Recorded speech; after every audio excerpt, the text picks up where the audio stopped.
Hallo zusammen! Mein heutiges Thema ist die Betriebsaufgabe. Viele von Ihnen gehen davon aus, dass Betriebsaufgabe viel Steuern kostet. Das ist richtig. Auf der anderen Seite, es muss nicht immer so sein. Und wo da die Abgrenzung ist, das bespreche ich heute mit Tietje. Mein Name ist Thomas Breit, Steuerberater aus Hamburg.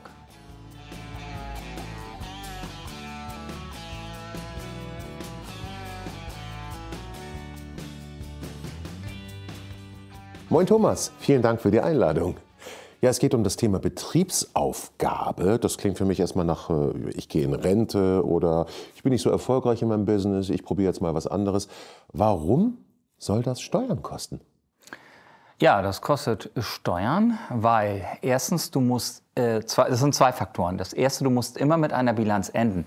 Also, wenn du bisher eine Einnahmenüberschussrechnung gemacht hast, musst du auf das Niveau einer Bilanz kommen. Und bei einer Bilanz hast du zum Beispiel deine noch nicht bezahlten Forderungen schon zu versteuern. Das ist das eine.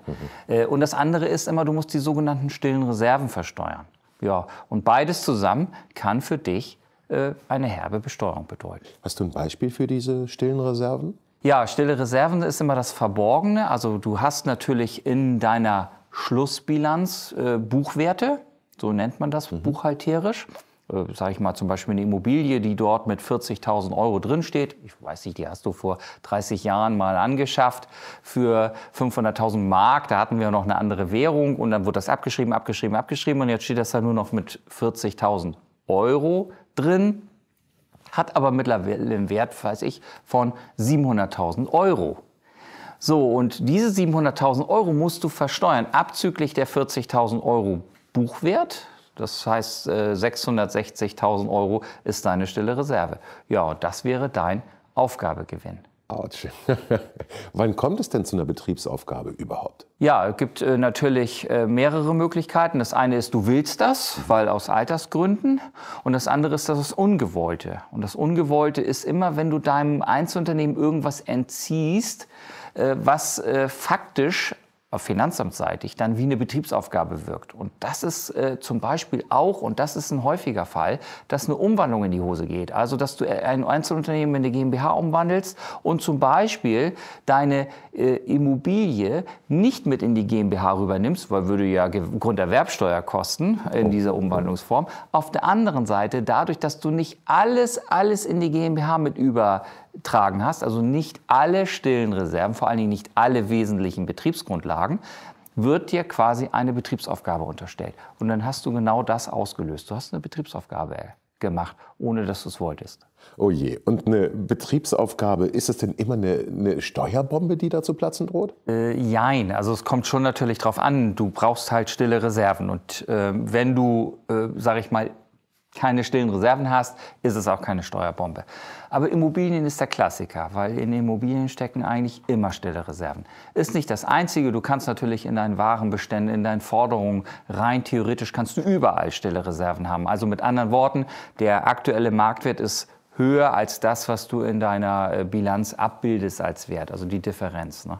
Aber bei Immobilien ist es faktisch immer so. Und dadurch ist bei Immobilien immer eine Steuerbombe. Okay, aber gibt es denn auch irgendwelche Alternativen dann zur Betriebsaufgabe, wenn ich das vermeiden möchte? Ja, die gibt es, aber du musst es natürlich gestalten. Und erstens, du darfst, wenn du eine Umwandlung machst, das nicht falsch machen. Weil sonst hast du quasi schon verloren. Also du musst eine ordentliche Umwandlung machen. Wenn du keine Umwandlung machst, gibt es auch noch bestimmte Sachen, die der Gesetzgeber dir gibt. Das ist zum Beispiel eine Realteilung. Oder dass du zum Beispiel den Betrieb verschenkst und die Immobilie zurückbehältst. Da ist nämlich es erlaubt, dass du das wertvolle Vermögen von deinem operativen Geschäft trennst. Also du verschenkst dein operatives Geschäft, behältst aber die Immobilie zurück. Hast du einen doppelten Effekt. Dein Geschäft wird von irgendjemand anderen fortgeführt und die Immobilie hältst du zurück und kannst du ja dann das Geschäft verpachten. Hast du also so ein bisschen eine Nachfolge geschaffen. Und das ist sogar steuerneutral. Also wird ausdrücklich gesagt, darf keine stillen Reserven auslösen. Ne? Darf nicht besteuert werden. Funktioniert es denn auch, wenn jetzt die Immobilie Teil des operativen Geschäfts ist? Ja, genau. Also das muss sogar so sein. Also das ist nämlich, du hast ein Einzelunternehmen, wo eine Immobilie Betriebsvermögen ist. Das wäre bei der klassischen Betriebsaufgabe ja genau deine Bombe. Das wäre bei einer vermasselten Umwandlung eine Steuerbombe. Aber Ausnahme, wenn du es verschenkst, dann darfst du tatsächlich musst du nicht alles verschenken, sondern darfst die wertvolle Immobilie zurückbehalten, an den Beschenkten verpachten, und der ganze Vorgang selber ist keine Besteuerung der stillen Reserven. Hast du dafür ein Beispiel aus deiner Praxis? Ja, also Einzelunternehmen hat mal früher einen großen Baumarkt gehabt, ist mittlerweile in die Jahre gekommen, hat auch keine Kinder gehabt.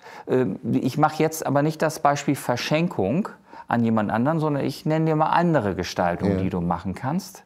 Und da war das dann so, mit diesem großen Baumarkt, der hatte natürlich irre viele stille Reserven. Also weiß ich, vor 70 Jahren mal selber angeschafft für ein Apfel und ein Ei. Der hat das mit eigener Hand gemacht, mit eigenen Materialien.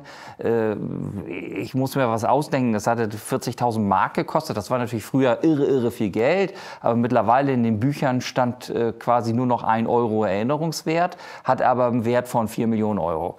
Und das heißt, der hatte wirklich Angst aufzuhören, genau wegen dieser stillen Reservenbesteuerung. Und ist dann zu mir gekommen, was wir für Möglichkeiten haben. Und ich habe diese Immobilie oder sein gesamtes Unternehmen in eine gewerblich geprägte Personengesellschaft gebracht.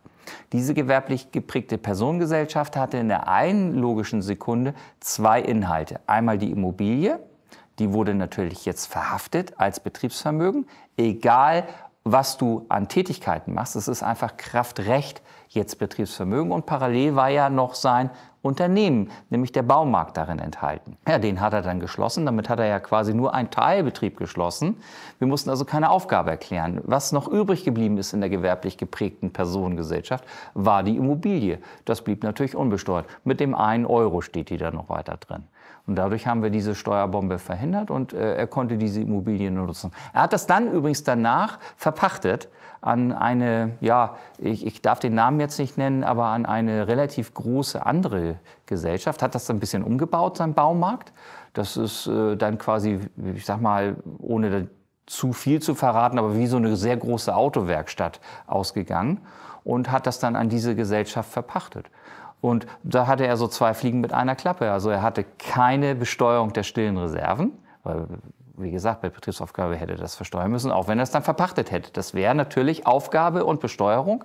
So hat er aufgegeben ohne Besteuerung und dann noch für sich die Nachfolge gefunden, weil er ja eine monatliche Mieteinnahme hatte. Ja, und das sind dann, ich weiß nicht, 7.000 Euro im Monat gewesen. Ja, der ist happy. Nachteil, klar, er muss jetzt jedes Jahr immer noch diese Bilanz der Personengesellschaft machen. Bei der Betriebsaufgabe wäre das nicht. Dann hast du einmal diese hohe Besteuerung und dann hast du nie wieder was zu erledigen. Aber das muss man natürlich abwägen. Meistens ist der Weg natürlich günstiger, gewerblich geprägte Personengesellschaft und laufende Bilanzierung zu machen, weil man dafür natürlich diese Besteuerung der stillen Reserven verhindert hat. Ne? Aber das muss man immer abwägen. Ne? Aber in diesem Fall hat sich das gerechnet. Ne? Aber das ist clever, das finde ich super. Aber was mache ich jetzt, wenn ich jetzt keinen Baumarkt habe und den aufgeben möchte, sondern einfach nur ein Arbeitszimmer zu Hause und dann meinen Betrieb aufgebe? Ja, Tietje, da bist du in der Falle. Also das ist ganz klar. Arbeitszimmer, das kannst du nicht gestalten. Das ist nämlich so, die Immobilie muss dir privat gehören. Und das Arbeitszimmer ist, wenn du bestimmte Größenmerkmale unterschreibst, ich glaube 20% von der Gesamtfläche, oder wenn der anteilige Wert dieses Arbeitszimmer, das musst du ausrechnen, anteilig mehr als, ich weiß nicht, 22.500 Euro beträgt, dann wird es steuerlich fiktiv zum Betriebsvermögen. Also du bist Privateigentümer und steuerlich wird das Arbeitszimmer rausgeschnitten und fiktiv in ein Einzelunternehmen gepackt. Ja, da kannst du auch nicht eine komplette Umwandlung machen. Da müsstest du nämlich deine komplette private Immobilie mit rüberbringen, weil eine Immobilie ist ja nicht teilbar, sondern ich kann ja nicht nur das Arbeitszimmer in die GmbH mit rüberführen, sondern ich muss dann die gesamte Immobilie, also eine gesamte Wohnfläche auch mit reinbringen. Macht kein Mensch. Dann kostet das Grunderwerbsteuer. Macht kein Mensch. Du kannst es auch nicht in eine gewerblich geprägte Personengesellschaft bringen. Da hast du auch wieder alles drin. Wie gesagt, du kannst das Arbeitszimmer nicht rausschneiden. Du kannst es nicht weggestalten. Diese Leute haben ehrlich gesagt überhaupt gar keine Möglichkeiten. Also ich kenne da keine. Und ja, es trifft sehr viele, die Makler sind oder die halt von zu Hause aus arbeiten in ihrer eigenen Immobilie. Die müssen leider nachher trotzdem bei der Betriebsaufgabe die stillen Reserven besteuern und sie können es nicht gestalten. Also lieber extern irgendwo zum Beispiel einmieten und nicht unbedingt in der eigenen Wohnung. Genau, oder nicht auf Krampf das zum Betriebsvermögen machen. Also einige sind ja froh, oh, ich kann mein Arbeitszimmer absetzen. Und dann ist das aber letztendlich gar nicht so richtig viel. Dann reden wir von vielleicht 2.000 € im Jahr oder sag es 4.000 € im Jahr. Das ist natürlich kein großer Wurf für die laufende Besteuerung. Darauf könnte man ruhig die Steuer mehr bezahlen, um dann nachher nach hinten raus die Immobilienbesteuerung zu verhindern bei der Betriebsaufgabe. Ne? Denn der Immobilienpreis, der steigt natürlich und steigt. Und ich kann dir sagen, also das wiegt diese 2.000, 3.000, 4.000, 5.000 € im Jahr, die du in der laufenden Besteuerung sparst, nicht auf. Das ist teurer, auf jeden Fall. Ne? Also nicht auf Krampf etwas von der Steuer abzusetzen im Arbeitszimmer. Ne?